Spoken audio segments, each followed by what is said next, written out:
Assalamualaikum Kak. Salam. Kak nak es teh satu. Okey. Mas kasih hijau. Mutiara. Ni sagu mutiara. Sagu mutiara. Ni agak-agak nangka. Es teh ni bukan makanan Indonesia ke? Ya ke? Okay. Ni jeli-jeli lah. Jeli-jeli ni buah kabung. Buah kabung. Ni susu. Kalau air kelapa kita pukul dengan susu.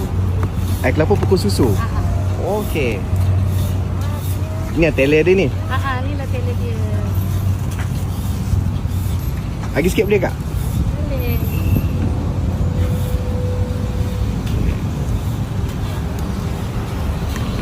Lepas tu kita parukan cheese. Oh, ada cheese lagi eh? Ada.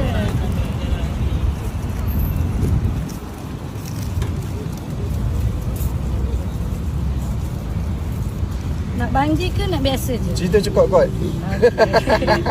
Okey. Dah siap? Dah siap. Tengok boleh Kak? Okey. Ni kalau cili satu berapa ringgit? Yang ni kalau kita tambah cheese RM10, kalau biasa RM8. Biasa RM8. Okey. Kalau ni pisang hijau satu. Okey. Ni bubur sosong, rasa pandan. Oh, susu pandan. Ni pisang hijau yang kita dah balut kukus dengan rasa pandan juga. Yang hijau tu sebenarnya apa? Sama juga? Macam Sama tapi yang ni bubur sosong, ni tepung. oh, tepung. Okey. Gula melaka, Gula melaka. sirap merah, Okey. susu cair. Ni je lah. Special dia ada nangka bang. Akak dia ada nangka? Ada nangka.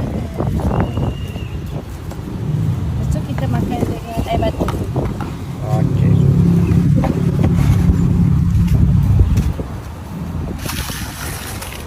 Oh, okey.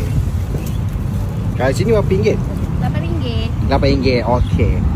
Akak berniaga sini hari-hari ke? Setiap hari kami Jumaat, Sabtu, Ahad. Oh, weekend je lah kat sini eh. Petang ke malam kan? Pukul 4 sampai pukul 12 malam. Okey, baik. Satu pisang hijau. Okey Kak, terima kasih.